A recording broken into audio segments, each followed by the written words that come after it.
Hey there, it's Craig. If one job isn't giving you enough hours, you may need to find another job.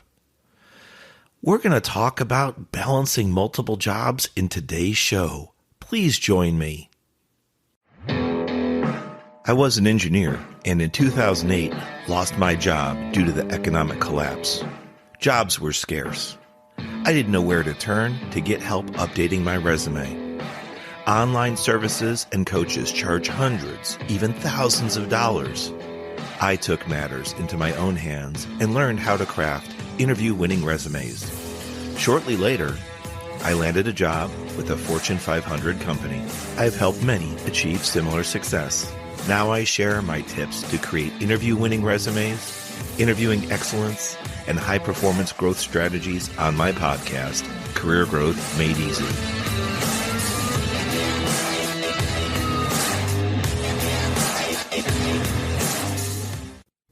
Welcome back to the Career Growth Made Easy podcast. I'm your host, Craig Ansell. Today's show is a bit of a unique one titled Balancing Multiple Jobs. I mentioned in the intro, if one job isn't quite enough, just giving you enough hours, you may need to find another job. But here's the kicker. You may need to find multiple jobs. Ugh. Not only do you have to generate resumes in most cases that should be unique for each job application, but now you've got to interview for each job. Oh, it sounds like so much work. Then you go through with it and you finally get it. You win your second, maybe your third job. But now the balancing act is on. And that's what today's show is about. This other job you find, the second or third job, it doesn't have to be your forever job. But there are phases where you need to be in between a job now and then, and these phases might not align with your potential career path. They might just be filler jobs, and that's okay. It's a part of your life. It means you're willing to do what it takes, what needs to be done to get the job done, to take care of yourself and to take care of your loved ones. And that's not to say you won't take some value away from these jobs either. Sometimes we have to sacrifice, and working two jobs absolutely is true for that, but even if you have three jobs. So now, how do you balance these jobs now that you made the sacrifice, you were willing to do it? Your availability was the first thing that should have been on your mind when you've applied for these jobs. What availability do you have? In order to balance that and manage that, you need to have a schedule, and that schedule needs to be time-based. So what are you doing? You are using time management skills, whether you realize it or not. If that's not on your resume and it will help you going forward, jot that down. So if you're someone right now that says, Craig, I already have multiple jobs, I'm exactly who this podcast is for. Well, guess what? You and I have been through it together, you now and me in the past. So take some advice. Let's talk about the values, the skills, the capabilities that you have balancing these multiple jobs and jot them down. They could find their way into a future resume of yours when you apply for your next position, your next company, and it could be a good talking point during an interview. So the first thing I said was your availability, but that means you need to know what your schedule's like, where you can fit in another job, another part-time position. With that, it means you're using time management skills. Now, if you don't use time management skills, it's highly likely you'll become overloaded. When you do become overloaded, we're talking about you personally. The level of energy and effort you're exuding is more than you can handle, and you're going to wear yourself down. But your time is also a resource as well. So, if you haven't guessed it, resource management. How you manage your time and how you manage your resources, your capabilities, your abilities. Also, with this, managing multiple jobs or balancing multiple jobs, it comes down to knowing how much personal time you need, knowing when and how to care for yourself. So there needs to be a clear separation between the jobs that you have and your personal time. It's always important to refresh, to recharge. In fact, I'm going to pull out an episode or two. I might, through the magic of podcasting, have to pause and take a look at my episode calendar to see my editorial calendar. But there are a few shows I talked about fueling your body and being careful what you put in your body, both in the sense of food and drink, but also mentally, what you're loading into your body when you recharge.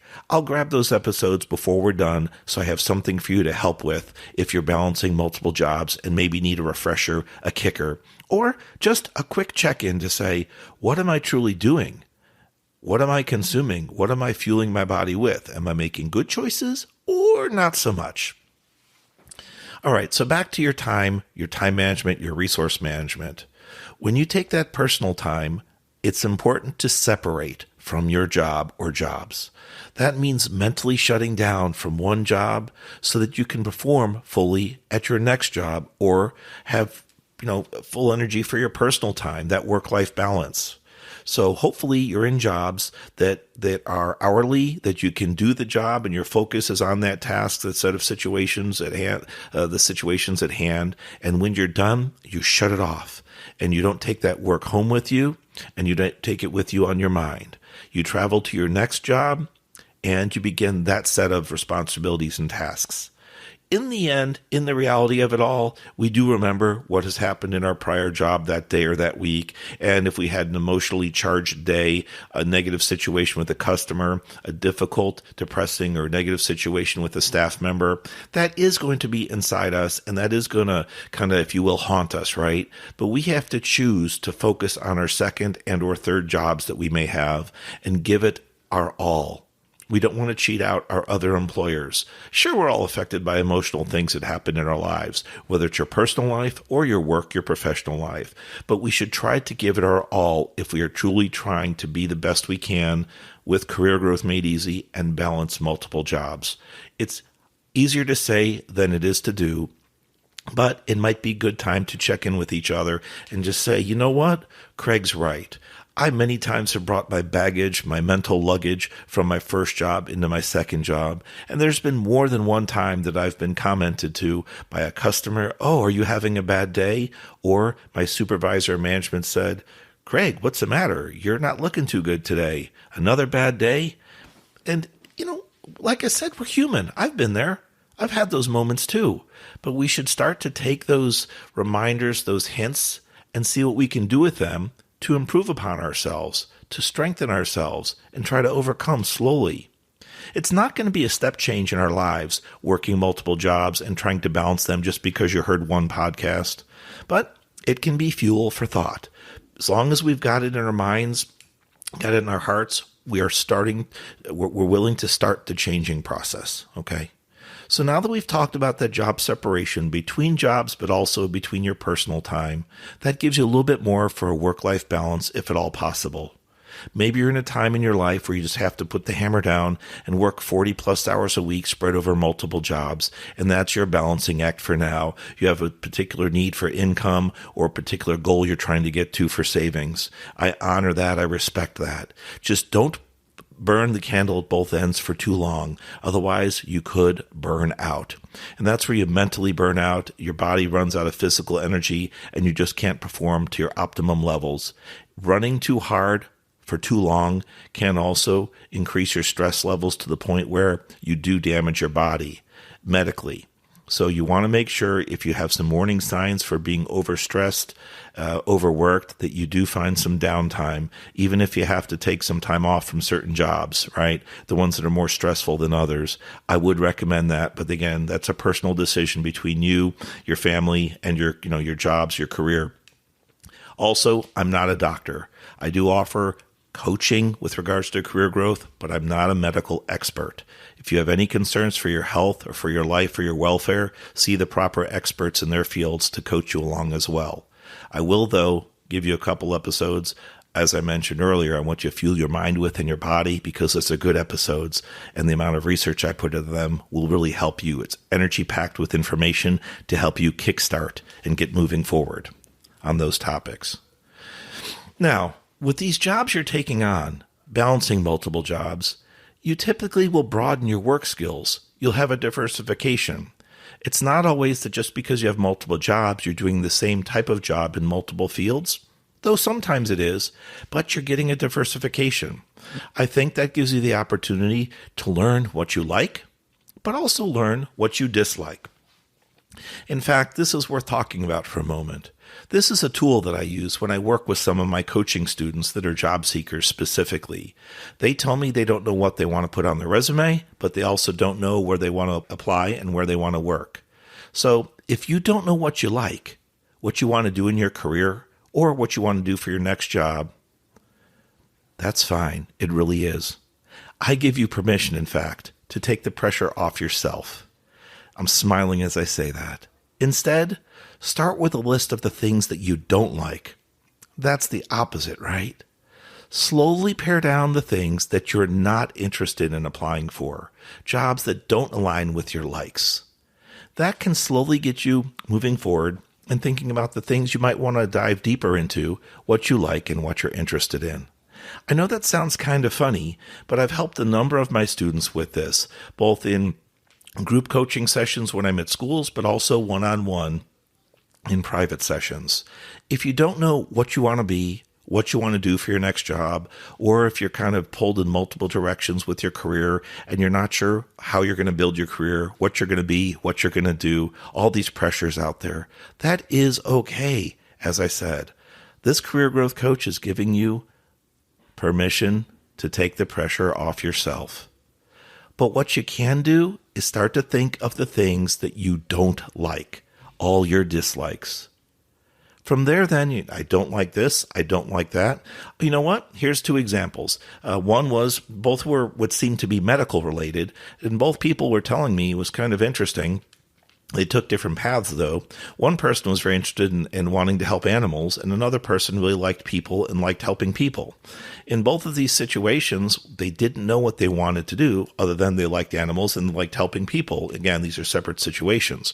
For the person regarding the animal interest, I asked her, okay, she goes, I think I want to be a vet or a vet's assistant, a veterinary assistant. I'm like, great, okay. Well, let's talk about that a minute. What specific areas do you want to help out with being a vet or a vet assistant? I don't know. All right. Let me ask you a question. How are you with blood? Oh, God, no, I can't stand blood. All right. So you may not want to be involved in a trauma ward for animals that get, hurt by accident, car accidents, things of that nature, have to be taken care of in a triage unit. You may not want to be involved with a vet with regards to surgeries, because that typically will be prone to blood. But maybe you want to be part of the administrative staff that, brings the dogs in, does their initial analysis, gets the paperwork ready, or files their medication, works in the lab in the back, but doesn't necessarily deal with the blood, of animals, things like that. It's like, oh, that's a great idea. I could be helping animals, but not working directly with them if they're injured. Or I could work at a clinic that just does annual health care for animals, and they're not likely typically hurt. They're just getting checkups. So that gave the person some food for thought and kind of narrowed down what they do and don't want to do. Then again, with this other person that was interested in helping people, that's just a really broad range. Will it be in the medical field? Will it be in the mental field, such as psychology and therapy? Will it be in massage therapy, putting hands on people and helping them with their bodies, stretching them and relieving their muscle tensions and pains? Or is it more of a discussion group, like I said, mental therapy, verbal therapy, discussing with others, coaching and guiding? So there's things you can break down when you want to say, I want to do one thing or another, or I'm interested in this field or not in that field. Now, furthermore, when you're balancing these multiple jobs, you're going to naturally be pulled to one towards the other. It's going to help you find yourself and potentially can help you with your career path. You basically will be sampling multiple jobs and seeing which is best for you. It's kind of like a job buffet. Now, I'm not making light of your particular situation, because I've had multiple jobs at times, and it's hard work rushing from one job to another. One job keeps you after, which makes you late for your next job, and it seems like a never-ending effect until the day is over. And then it's kind of a shrug to get up and start the day again, knowing you have 2 or 3 jobs ahead of you. But this is really where it comes down to balancing those jobs so you can find your fit in society to see where you need to be, and then reduce the number of jobs that you have. That way, you'll be able to work through what is best for you.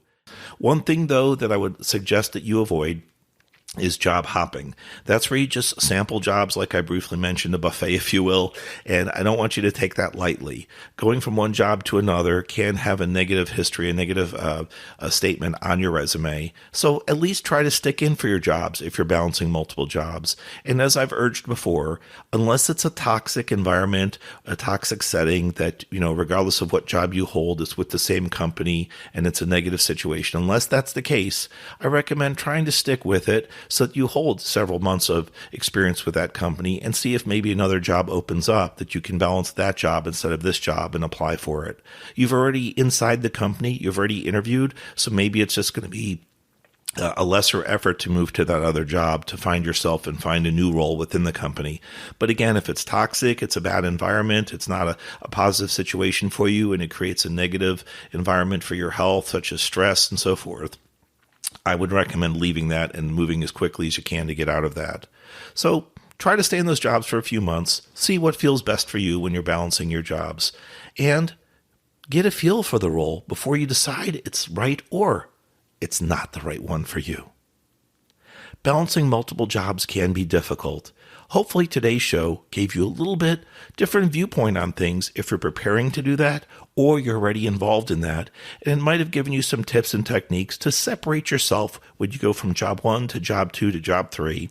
And then also just a gentle reminder, it's very difficult, but try to shut down from each job so that you give your best to the next job. And finally, at the end of the day, you give your best to yourself. Treat yourself, re-energize, recharge, and if you have a family, give them the best you have left after a long day. Oh, and I didn't forget, I promised to give you the names of 2 shows that might help you out when it comes to refueling your body and having energy. And those 2 shows are actually sequential episodes, number 38 and 39. The first being Things That Rob Your Energy, followed by 39. What do you fuel your body with? I found both of those shows very interesting, and I've got some factual information and references there from some medical experts online. You might want to give it a listen. Thank you for being a valuable listener to the Career Growth Made Easy podcast. I'm your host, Craig Ansell. If you found today's show helpful, we're on a mission to get to a minimum of 100 reviews for our podcast. Please take the time, pause briefly when it's safe, and go out to the internet using Apple iTunes or another one of your favorite players, and please leave us a review. We take the reviews seriously and always look for ways to improve, so we give you new, fresh content served up weekly. Thank you so much for being a valuable listener. I will talk to you next week. Peace out.